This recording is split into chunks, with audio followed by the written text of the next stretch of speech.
Welcome to Top Advisor Marketing, where you will learn how to become a prolific online influencer, attract more ideal clients, and grow your practice. Brought to you by Top Advisor Podcasting, a done-for-you podcasting solution built just for trusted advisors. And now, your co-hosts of Top Advisor Marketing, Kirk Lowe and Matt Halloran. Hello and welcome to another Top Advisor Marketing podcast. Today we're going to go from bad to good to great marketing. And I'm going to set this up by saying, if I get one more LinkedIn connection request that tries to sell me in the first freaking message, I'm going to pull what hair I have left out of my head. It's just crappy marketing. And please stop expecting a great outcome from bad marketing and really jumping in without ever dating. We've talked about that many times. Bad marketing isn't even marketing. It's worse because it's going to not only suck the life out of you, but it's going to suck the life out of your business. And Kirk is going to walk us through so many different aspects of how you go from good to absolutely fantastic marketing in a very short podcast today, that this is going to be packed with value. So Kirk, we're going to start with the negative here, which is what bad marketing looks like. And then I want you to walk us through how to go from bad to great. So easy to dive into the negative stuff. Well, it's because we see it so much, dude, right? I mean, yeah. I was explaining this to one of our team members. I said, how Matt and I think is we start from frustration, a lot of our thought leadership. And I don't know that that's the same for everybody, but that's usually where, what's not right? How do we fix this? How do we educate? And that's usually where it starts from. I don't know what everybody else like, but that's like for us. So this is a very easy list to create. So why don't we alternate, actually, have some fun with this? Because, we always have slightly different perspective. Let's just alternate. You cool? Cool. So I'll start. So what does bad marketing look like? We're just going to rhyme these things out. No clear audience. If you don't have a clear identified audience, your marketing's not in a good place. So the next one is no clear benefits. Like you're not really providing them with any sort of benefit to connecting with you. Yeah, another way to say that would be really, it's all about you and not about them. So make sure they understand that. 3, no empathy for what your ideal audience are going through. So if you can't appreciate and paraphrase or reflect on that so they understand you care and you really understand them, that's bad marketing. The next one is that you don't have a clear story, that nobody really knows who you are or what you do. Having an inconsistent message. So if you have a story, but it kind of changes or morphs, that's bad too. That's a major problem to get past. Fits and starts. We see this so much that somebody will start something from a marketing perspective and they won't keep it up, so that it's very inconsistent in its execution. That's a poignant one, because when we get to the end of this and you realize the difference between good and great, that's a really important one to remember. So the next one is no clear marketing mindset or defined strategy. It's just tactics after tactics, no purpose, no alignment, no strategy. Which really leads us to changing tactics, right? Without any reason to change the tactics. It's like, I'm bored with this. I'm going to go chase this other shiny object. God, or thinking this isn't working. I'm on to the next thing before it had a chance to work. Yeah. I might have just stolen one of our points, but sorry. That's all right. Keep going. Okay, the next one. Bad marketing is when you focus on selling versus educating or building credibility. And there is really a sales opportunity here. It's just not immediately. You have to build that relationship before you're going to try to close the business. And the next one really goes along with that too, which is focuses on converting leads, which is that short pop, that immediate today, rather than building long-term relationships. Bad marketing is also when no one in your company owns its execution or the outcomes. If nobody owns the execution of the outcomes, who is ultimately responsible and who's going to make sure the stuff gets done the right way? This is where I get wicked frustrated, is that the messages or the way that you're trying to attract me is really freaking annoying, because you're not attracting me. You're screaming who you are to me instead of wanting to listen to me. Absolutely. Bad marketing is when you create a sea of sameness name for yourself in the industry. So some marketing just screams, I'm no different than anybody else. And that's bad marketing. Advisors, Kirk, always say to us, I'm the best kept secret in my area. And then when we ask them what they do, they say, oh, well, I work with retired people, right? So that's the sort of language that we help people correct and focus so that they have a much clearer, much more positive, non-sea of sameness message. Now, here's one that happens every time you as an advisor goes to a conference, whether it's virtually like we live in now, or when you go back to like big broker-dealer conferences, due diligence conferences, which you're in a constant state of searching for the next big idea because what you touch loses effectiveness or you don't give it time to really work. You need to keep a long-term plan long enough to truly experience the benefits of any marketing. Because remember, marketing isn't sales. Marketing is a long-term strategy to build and position yourself in the marketplace. And the next, bad marketing, what does bad marketing look like, kind of builds on that. And that is that you're focused on short-term gains. And if you're always on short-term gains, what's next? Like, how is this stuff going to build? It's not connected and it doesn't know how to. Which also gives you the short-term ROI, right? Real marketing doesn't necessarily have an A plus B equals C equation. Sometimes some of the best marketing will help you with client retention, with being more referable instead of, well, I spent $10,000. That means I need to make $22,000. That's not good marketing. That's bad marketing. Now, good marketing, we're going to switch here. So that was bad marketing. Now we're going to go to good marketing, and then we're going to go to great marketing. So this one, good marketing is, of course, good for your business. And good marketing takes time and requires a little bit of effort, but there aren't shortcuts. It builds your credibility. And the best part about it is the basis for building trust. And if we just had advisors, Kirk, go from bad marketing to good marketing, they would be so much better off. So let's talk about what some of the good marketing things are. And then we'll get to great. Yeah. So the first one is have a clear audience. When you know who you're going to work with, then they know who you serve. And the best way to do that isn't saying, hey, I only work with people who have between $1 million and $5 million. It's coming up with, what are the challenges that they face that are unique to them? How are they feeling? Where are they at? It's those other things. So when you have a clear audience, you're moving towards being good at marketing. You also need to have clear benefits, right? What are the benefits of working with you? Do you have a way to clearly and succinctly communicate what you do and why it benefits the person? Yeah, and does your story mesh with those benefits in that clear audience? Does the story you tell separate you, differentiate you, endear them, things like that? I think I stole your word there. You love that word. I love that word. Yeah. So, does it endear? And the next one is kind of along the same lines. I'll let you take it.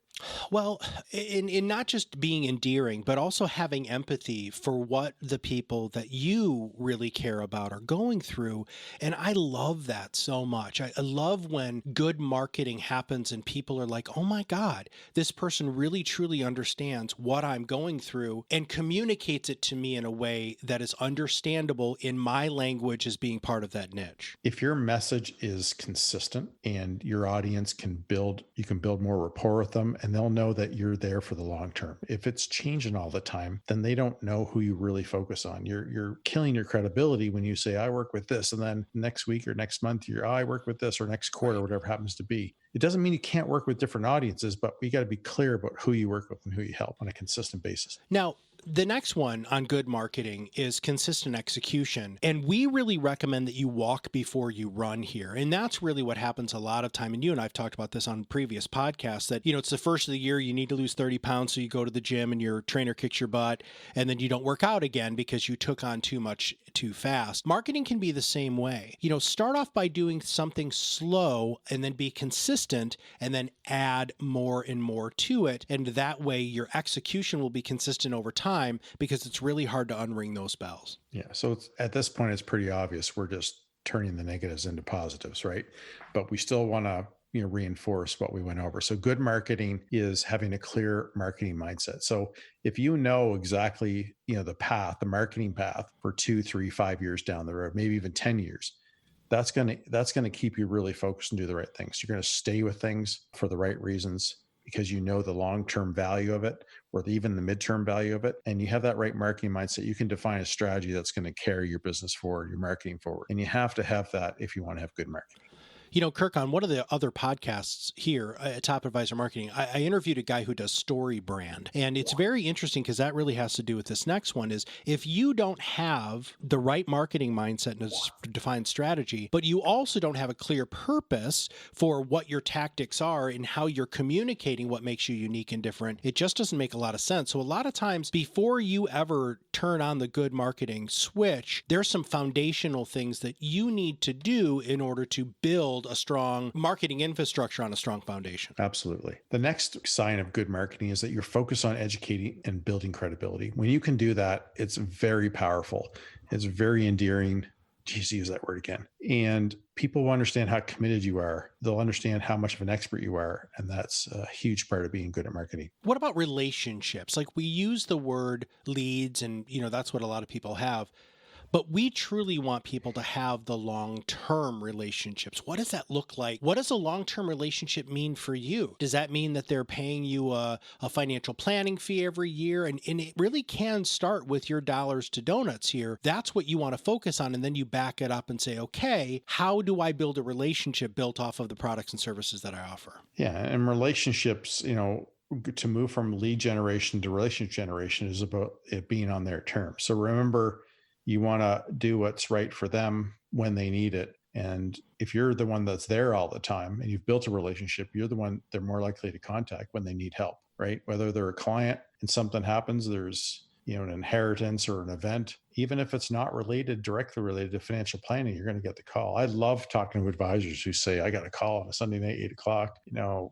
My client's youngest daughter was getting married. He was crying. And all he could think about was whether or not he could help her, buy her house, and he have enough money, and he was having an anxiety attack. And I was able to get him focused, and he ended up being able to enjoy his daughter's wedding. Yeah. And he said, I was so pleased that I was the person he called going through that because I helped him focus on a pretty wonderful milestone in his life and a pretty cool thing to happen. But, it can be clients and you can have, but building relationships and allowing them to happen and giving people their own time doing their terms is a huge part of being great at marketing or good at marketing. Actually starts to take you into great if you pay attention to the next slide. Yeah. Well, why don't you take the next thought? When one person or team owns the execution and outcomes, your marketing is likely to be much more successful. If there's different people doing different things and there's no one connected at the top overseeing them, or if it's you, the advisor, connecting them and holding them accountable,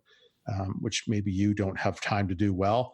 So you got to make sure that you have the right who's going to do what and who's responsible for it. They can build out a team with small accountabilities, but ultimately somebody has to be responsible for what your marketing does and the path that you're on.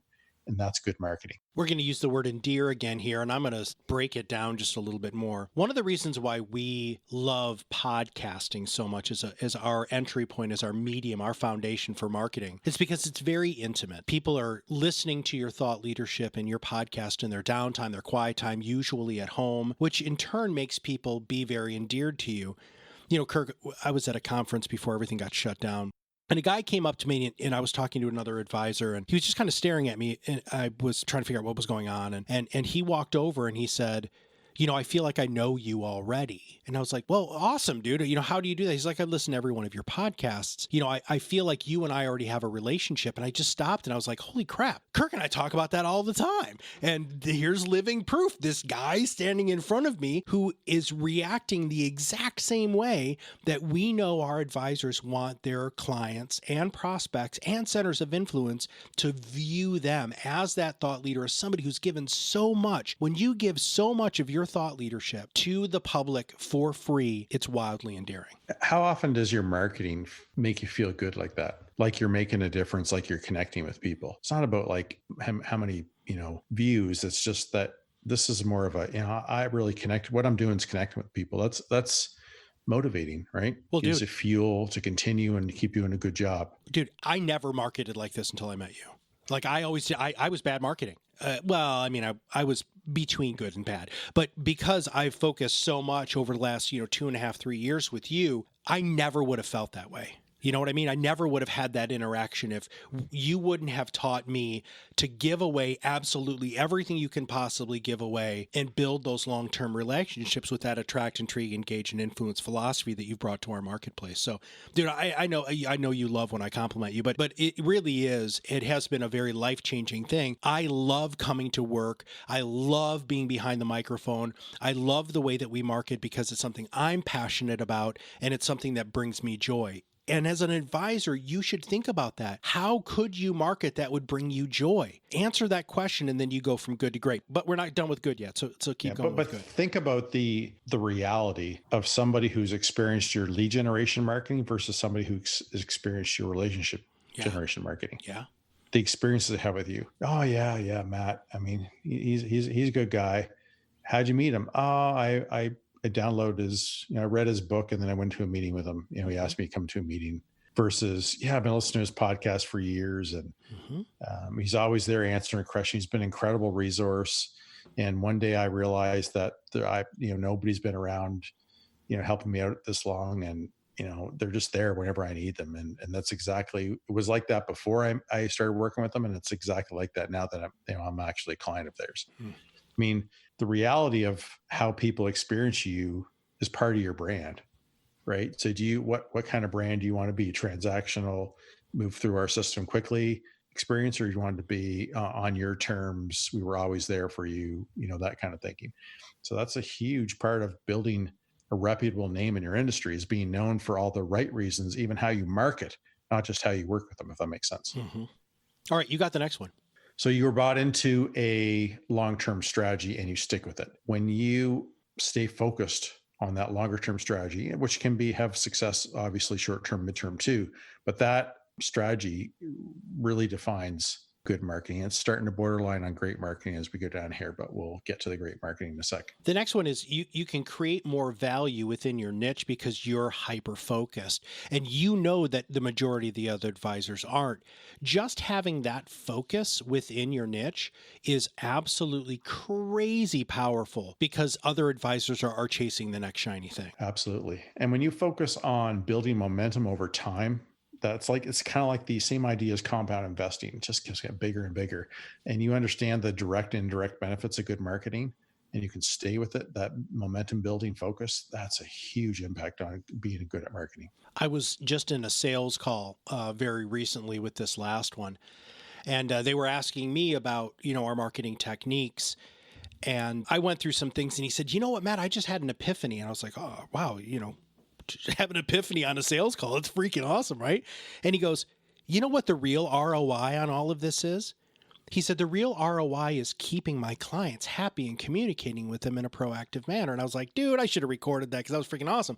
But that's the big thing here is good marketing keeps you top of mind with your clients and centers of influence and even people who might have come to a seminar 6 years ago, but they've just basically stayed in touch with you because you're continuing to give and give and give. Okay, so we talked about bad marketing. Now we're talking about good marketing. Walk us through how you can make that transition into great marketing, please.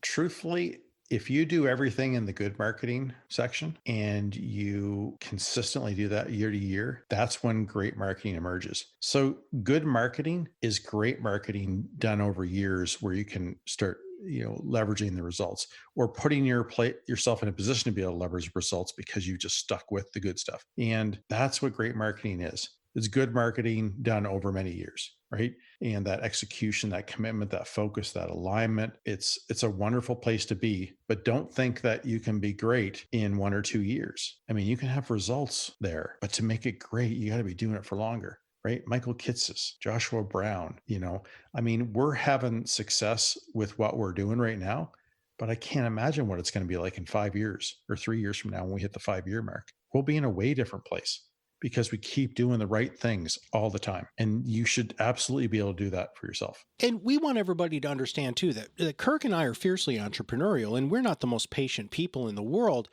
But with the success that we've had, only really doing this for 2.5, 3 years, it's going to be unbelievable, because of the momentum that we're building. And we do feel that we've expedited the process because of our technique here. Because I'm just going to go ahead and jump right into the first thing of great marketing, which is know your audience. We, Michael, a lot of the other people who do really, really good marketing within financial services, we know our audience. Kirk just gave me another worksheet that he just recently did on who our ideal client is. We're always looking at that.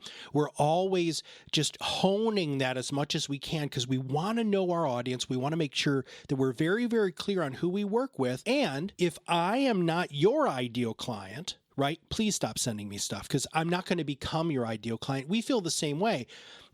When we're working with our ideal clients, which are generally, financial planners who have been in business for a long time and who truly have a niche, and that's a very gross generalization of who we work with, but at least it's some clarity for those of you who are listening. We don't want to work with people, or we don't have the same success with people who want transactional relationships. It's just not how our system works because you're really truly looking at, just trying to get the next win when we're talking about the long-term wins. But anyway, you really truly have to know your audience to have great, great marketing. And the more specific you can be, the better you'll be. Yeah. So, if we can agree on making a better effort with our marketing, it's really these 7 things. I'll go through these quick because they're redundant, but know your audience, what Matt just said. Focus on starting them building a relationship and be prepared to slowly build, right? Let them do it on their terms. Stop trying to close a sale in one message or campaign. It doesn't work that way if you want to get the right kind of people in your business.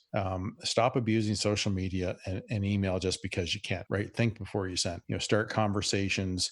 Be generous with your expertise, things like that. Number 5 is send me value, not sales chatter. Send information that positions you as an expert, stuff that adds value to their world, that informs them, educates them, is easy to consume, right? Don't get too technical, things like that. But if you can send in value and not sales copy, that's really important. Number 6 is consider the value of retention referrals, the indirect benefits that you get from it. That'll drive you and fuel you to stay connected to it. You're not always going to have, particularly, right away in the first 3 to 6 months, you're not going to always have the immediate kickbacks, unless of course you're building a lot of hype around your podcast and your video and stuff like that. You can, certainly in times like this, you can have quick results because not enough advisors have a communication system for their clients. So if you had that communication system, you had a distinct advantage over a lot of other of your competitors. So consider the retention and referrals, obviously, is number 6, and it's a big important one. And number 7 is think to build long-term success.